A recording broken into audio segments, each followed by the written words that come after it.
Vous avez déjà remarqué qu'après un moment difficile ou triste, comme par exemple une rupture amoureuse, des examens ratés, une dispute avec son conjoint, on se tourne vers la nourriture pour résoudre ses problèmes, se réconforter, faire face aux épreuves.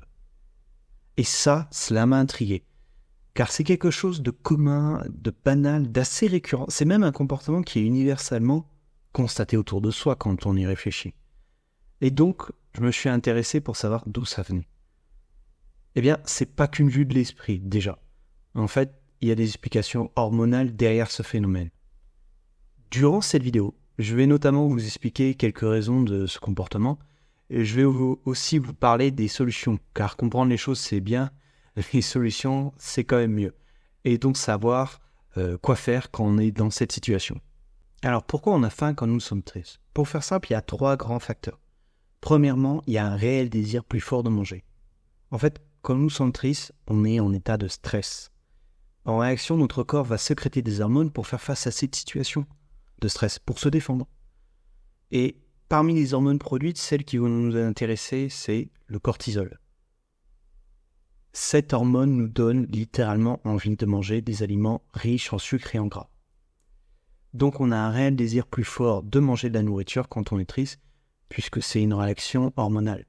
Physiologiquement, vous allez éprouver une vraie envie de manger plus. Point barre. Deuxième point, c'est le réconfort que l'on ressent quand on mange. Manger nous réconforte, car cela provoque la libération de dopamine, qui est l'hormone du plaisir et de la récompense.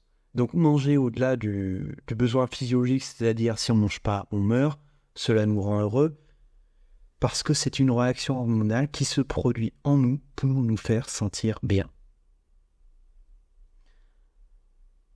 Troisième et dernier point, c'est la durée de ce comportement. En fait, plus vous avez répété un comportement et plus celui-ci est inscrit en vous.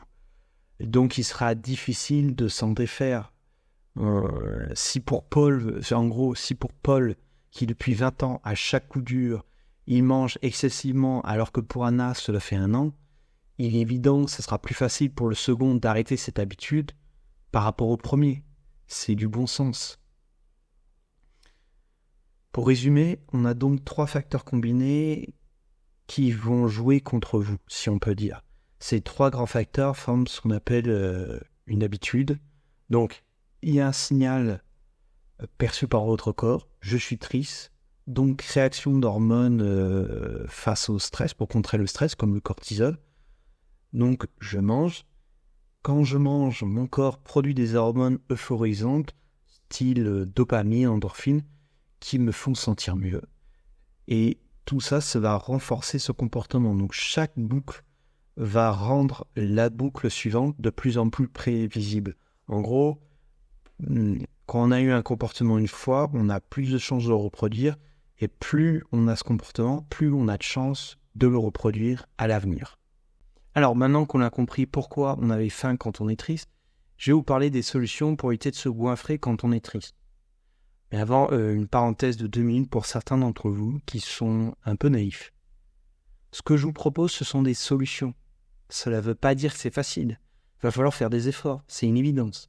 Je préfère le rappeler car beaucoup trop s'imaginent que l'on peut obtenir des choses facilement, sans effort. Rappelez-vous bien qu'il n'y a rien dans la vie qui soit facile.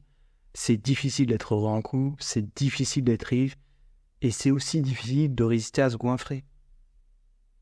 Voilà, après, comment on fait ? Il faut croire en soi, à minima. Il faut se rendre compte et se rappeler que c'est pas facile. Il faut s'accrocher.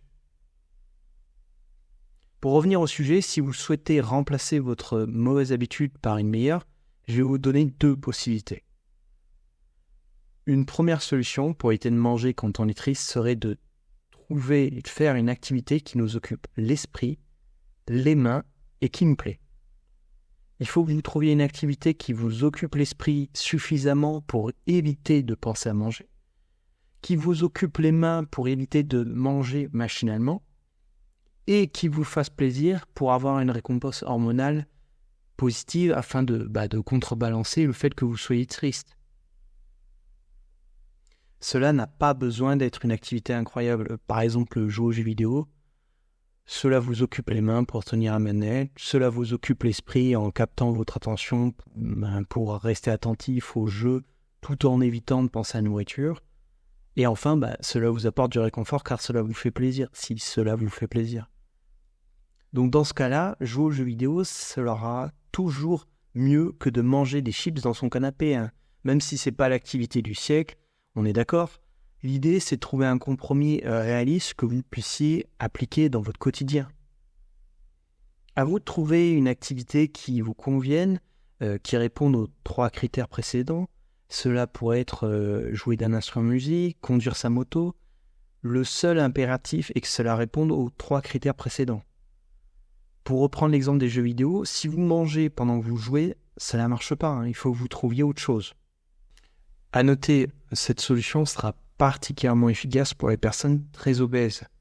En effet, vous le constatez dans les émissions M'as-tu vu sur la vie des personnes énormes qui paient 160 kg, des poids astronomiques. Elles mangent mal, c'est sûr, en grande quantité aussi, et aussi très souvent, pour pas dire tout le temps.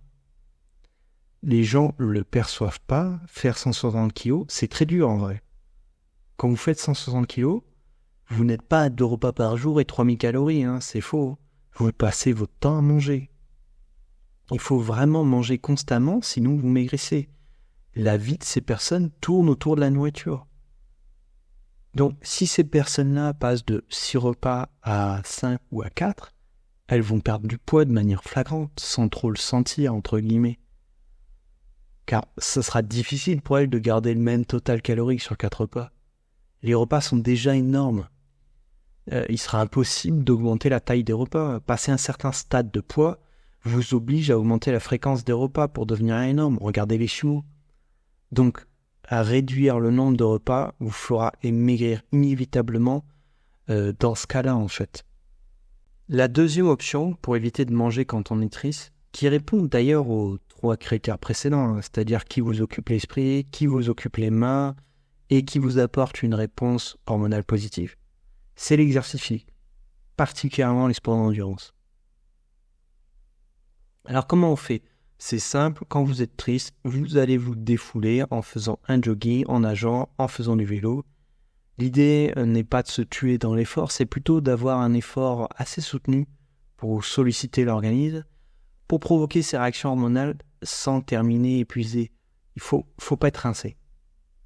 L'idée est de chercher un soulagement, un défoulement qui vous fasse du bien et qui vous détende. Il y a plusieurs études qui démontrent que l'activité d'endurance, oui, c'est un antidépresseur. Oui, l'activité physique a un effet considérable sur le stress en réduisant l'anxiété et la dépression. Pour l'explication, un des mécanismes les plus connus qui permet d'expliquer cet effet bénéfique sur l'organisme, c'est que le sport déclenche dans l'organisme la production d'hormones appelées endorphines. Les endorphines, ce sont les hormones du bonheur et du plaisir.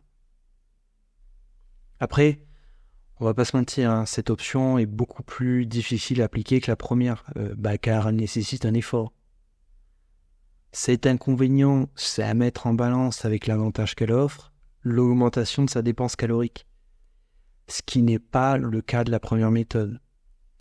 Et de mon point de vue, je pense que la réaction hormonale est plus importante et intéressante avec une activité physique. Pour conclure ces 2 méthodes que je vous ai données, c'est à vous de vous les approprier et c'est à vous de déterminer laquelle vous correspond le mieux et de les adapter à votre cas. Vous êtes responsable de vous-même. Rappelez-vous, qui mieux que vous-même pour prendre soin de vous. Merci de m'avoir écouté, d'être resté avec moi. Si la notion des habitudes et les concepts que j'ai évoqués vous ont intéressé et que vous souhaitez approfondir le sujet avec les livres que j'ai utilisés pour réaliser cette vidéo, les liens sont en bas. Enfin, si vous souhaitez savoir comment le marketing du contraste du Kinder Bueno nous rend accro, n'oubliez pas de consulter mon autre vidéo. Passez une agréable semaine et à bientôt.